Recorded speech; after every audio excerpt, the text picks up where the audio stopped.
Salve, salve, salve, queridos amigos! Muito bom estar aqui com vocês, muito legal. Galerinha, olha só, hoje nós vamos começar um assunto novo. Hoje nós vamos falar de membranas celulares. Realmente é um assunto que cai demais nos vestibulares, é um assunto que tem muita relevância na vida de vocês. Nós vamos ter um contexto geral, como é que ocorre a desidratação, como é que ocorre a hidratação, como é que os nutrientes daquilo tudo que você está comendo vai ser, depois da digestão, vai ser encaminhado e vai entrar na sua célula. Nós vamos ver como é que as substâncias nutritivas entram nas suas células, como é que elas saem das suas células. Por isso nós vamos dividir esse tema, membranas celulares, em 3 aulas, em 3 encontros, em 3 momentos, como você preferir definir. Mas ao final de todo esse processo, meu querido, seria muito interessante você ter a seguinte ideia, ó. O que eu devo aprender com o tema membranas celulares, tanto para a vida quanto para os vestibulares? Primeiro, caracterizar a membrana plasmática, que é o assunto do tema que vamos abordar hoje. Depois, reconhecer os tipos de membrana, né, de transporte pela membrana, aquela história de transporte passivo, transporte ativo, como é que ocorre a osmose, como é que ocorre a difusão facilitada, como é que ocorre o transporte em quantidade, enfim, nós vamos abordar esse assunto. E para finalizar a nossa jornada pelas membranas, nós temos que compreender as especializações dessa membrana plasmática. O que elas vão apresentar para uma célula ficar aderida a outra ou para aumentar a superfície de contato para que elas possam fazer as absorções das substâncias. Certo, meu querido? Pronto para essa jornada? Vamos juntos, porque eu, professor Montanha, quero ajudar vocês a compreender melhor toda a biologia, principalmente o assunto hoje, membranas plasmáticas. Então, vejam só. Para a gente poder ter ideia, a gente vai ter que mergulhar quimicamente nessa membrana plasmática. Bom, quimicamente, pessoal, então nós temos aqui uma célula, ok? Uma célula, essa célula, vamos já fazer uma breve revisão, ela é uma célula procarionte ou é uma célula eucarionte? Ai, não lembro disso, professor. Então vamos olhar aqui, ó. Ela apresenta um núcleo organizado, um núcleo delimitado pela carioteca. Por que eu estou puxando esse assunto, pessoal? Evolutivamente, a membrana plasmática sofreu invaginações e forma a carioteca. Então, a composição da membrana plasmática é exatamente igual à composição da carioteca. Então, agora que nós vamos ver a composição da membrana plasmática, você já desdobra para compreender a composição da carioteca. Pessoal, então, ela é uma célula eucarionte porque tem um núcleo organizado. Basicamente, a gente trabalha com 2 tipos de célula eucarionte. A célula eucarionte animal e a célula eucarionte vegetal. Essa daqui, você imagina que seja qual, meu querido aluno? Essa é animal. Por quê? Porque ela é redondinha. Você pode até guardar assim, porque ela é redondinha, porque ela é ovalada, mas a ideia é que ela não apresenta parede celular. As células vegetais apresentam parede celular. Algumas pessoas consideram as paredes celulares também um tipo de membranas, tá? Mas nós vamos trabalhar basicamente com a membrana plasmática. Então, a ausência da parede celular e a presença de carioteca configura esta célula ser uma célula eucarionte animal. Bom, nós estamos pegando aqui um tiquinho, um pedacinho e aumentando aqui zilhões de vezes no microscópio. Então, nós vamos entender que esse daqui é o meio extracelular, porque está escrito aqui, e esse é o meio intracelular. Então, é como se eu tivesse no meio extracelular fora da célula, no meio intracelular dentro da célula. Pessoal, bate o olho e olha um pouquinho. Eu vou ficar quieto. Gostaria que você olhasse a estrutura externa, a estrutura voltada para o meio extracelular e a estrutura voltada para o meio intracelular. O que nós vamos encontrar aí? Bom, falei que ia ficar quieto, deixa eu ficar quieto, né? Você que bateu o olho e deu uma olhadinha, viu aí, ó, que nós vamos ter proteínas que comunicam o meio externo com o meio interno. Essas proteínas podem ou não apresentar canais, tá? Existem as proteínas periféricas, que aí não comunica o lado, ela não atravessa a membrana plasmática. Essa daqui nós podemos chamar de proteínas transmembrânicas, porque atravessa toda a membrana plasmática. Então, essa daqui também seria uma proteína transmembrânica, você visto ela integralmente. Essa é uma proteína transmembrânica. Essa daqui e essa não são. Elas são chamadas de proteínas periféricas. Mas ela consegue pegar produtos que tem aqui dentro e levar para fora, produtos que tem tá fora e trazer para dentro. Ela consegue fluir pela membrana, ela consegue se deslocar pela membrana. Então, além das proteínas, nós vamos encontrar, olha lá, fosfolipídios. Lipídios, principalmente, vocês já tiveram aula de lipídios, tá? Tem colesterol. Colesterol também é um tipo de lipídio.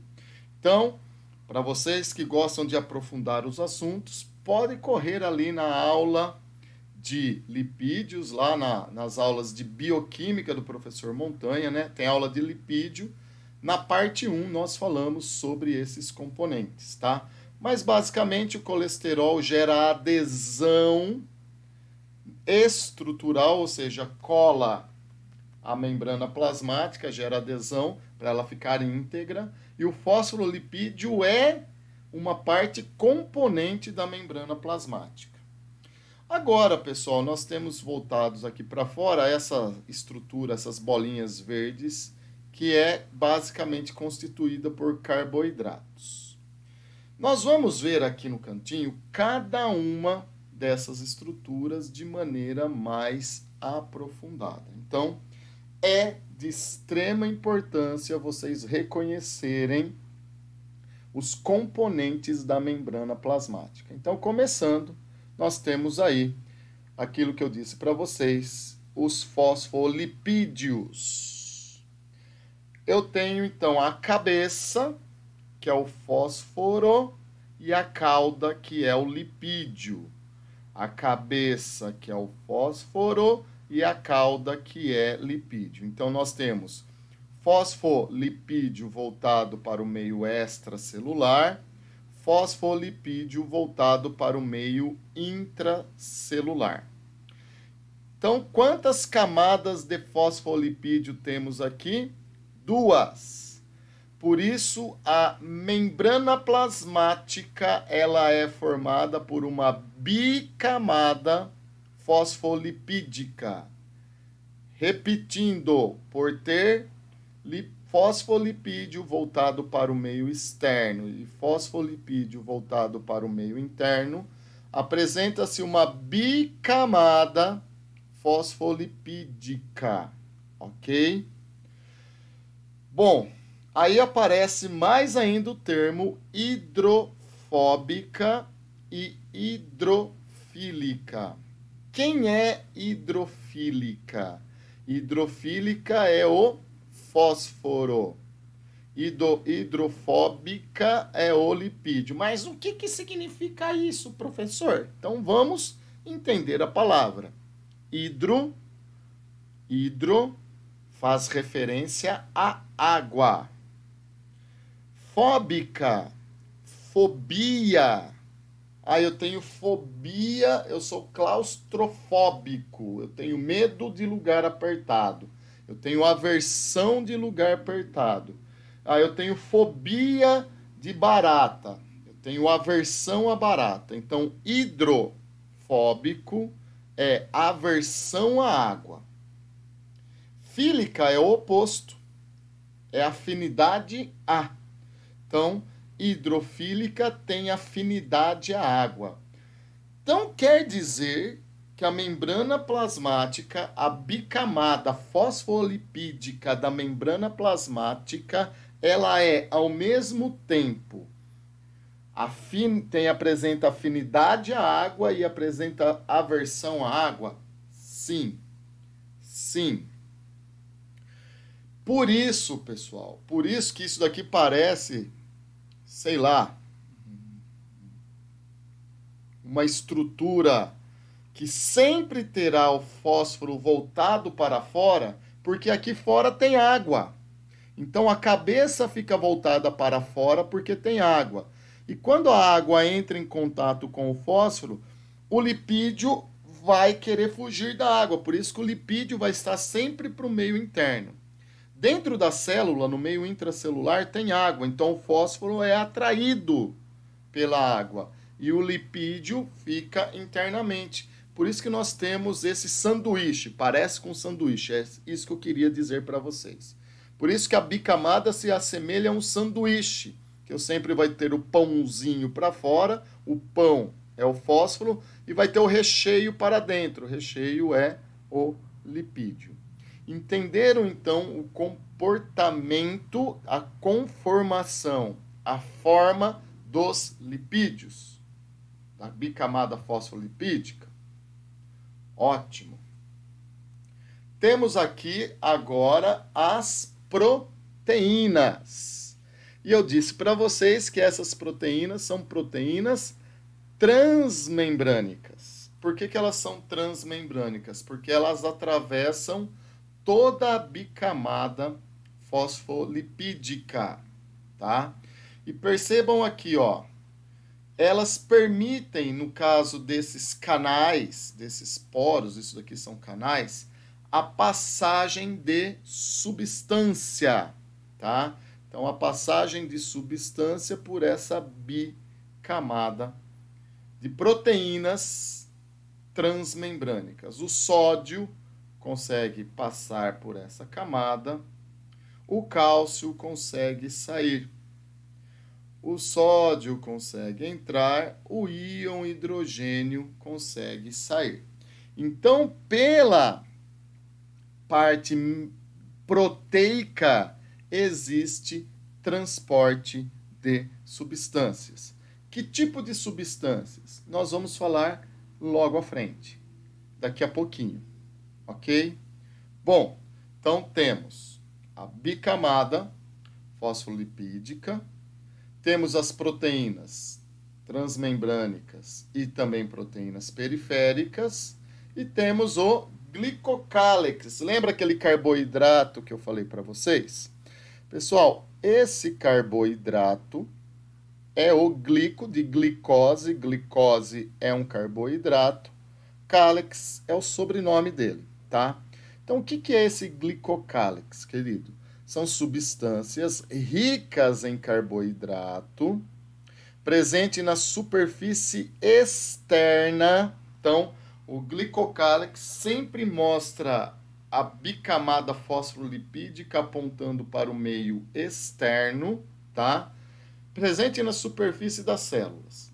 E para que ele serve? Então, tem como função proteger a célula, a integralidade dela, tá? E também serve como reconhecimento celular. O glicocálex, em certos tipos de células, ele consegue perceber se aquela célula que está circulando pelo nosso organismo é um corpo estranho ou não. Tipo, uma bactéria. Se o glicocálex bate na estrutura celular bacteriana, ele pode reconhecer ali como um corpo estranho.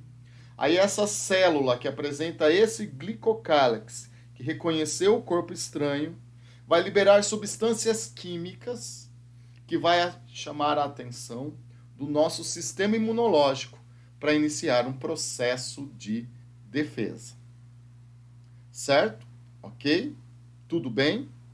Bom, Então, agora que nós vimos as três principais estruturas, a bicamada fosfolipídica, que nós vimos o glicocálex e que nós vimos as proteínas, tanto transmembrânicas como as periféricas, dá para a gente ter uma ideia, e eu só vou soltar aqui agora uma ideia geral, tá? Da permeabilidade seletiva dessa membrana plasmática. O que é permeabilidade seletiva? Permeabilidade vem da palavra permissão. Seletiva vem de selecionar. A membrana plasmática não deixa entrar tudo e nem sair tudo. Ela tem a função, em uma única palavra, de selecionar. Tudo que entra, tudo que sai da célula é via membrana plasmática. Então, a grande função da membrana plasmática é a sua permeabilidade seletiva. Em outras palavras, o poder de selecionar o que deve entrar e sair da célula, ok? Então, vamos lá. Vamos olhar essa imagem. Lembrem-se, o que é o azulzinho? É a bicamada fosfolipídica. O que é esse marronzinho, amarelinho? São as proteínas. Vamos olhar essa imagem, pessoal. Até agora, havia falado para vocês que as substâncias conseguiam atravessar as proteínas transmembrânicas. Mas, prestem muita atenção. Olha essa imagem. Tem também substâncias atravessando a bicamada fosfolipídica. Vamos treinar os seus olhos a ficarem aguçados. Esse desenho, pessoal, ele tenta respeitar uma proporcionalidade, tá? O que está atravessando as proteínas transmembrânicas por esses canais, e percebam que tem proteínas que apresentam um único canal, que tem tanto entra quanto sai. Tem proteínas transmembrânicas que pelos canais só entram na célula. Tem proteínas transmembrânicas que por um canal entra e por outro canal sai. E tem proteínas transmembrânicas que também apresentam dois canais que só acabam entrando, como também tem só sair. Mas eu queria que você ficasse atento ao tamanho. Olha o tamanho das moléculas que estão atravessando a proteína. E olha o tamanho das moléculas que estão atravessando a bicamada fosfolipídica. Você consegue concluir alguma coisa? Então, moléculas pequenas conseguem atravessar a bicamada fosfolipídica. Moléculas grandes não conseguem atravessar a bicamada. Vão ter que encontrar proteínas membrânicas para fazer essa passagem. Mas, professor, qualquer molécula pequena consegue atravessar a bicamada? Não. Aqui vem outro aspecto extremamente importante. Pela bicamada não atravessa água. Lembra por quê? Porque aqui é lipídio, e isso tem aversão à água. Lipídio tem aversão à água. Então, se essas moléculas tiverem afinidade com a água, mesmo sendo pequena, elas não vão atravessar a bicamada. Elas terão que atravessar as proteínas membrânicas. Então, para atravessar a bicamada fosfolipídica, as moléculas têm que ser de tamanho molecular pequeno e não ter afinidade com a água. Caso ela tenha afinidade com a água ou tamanho molecular grande, ela vai atravessar as proteínas membrânicas. Certo? Pessoal, se eu fosse seguir em frente, já é a parte 2, tá? Então, ó, só para fechar a ideia, a membrana plasmática ela é semipermeável. Por quê? Porque ela permite a passagem de certas substâncias, o fluxo de certas substâncias e não de todas, tá? Então, Ela é semipermeável porque permite a passagem de certas substâncias. Se eu fosse começar agora, vejam só, o item 3 é transporte, mas transporte pela membrana, como eu já adiantei para vocês, é assunto da segunda parte da nossa aula. Encontro vocês logo mais. Tchau, fui!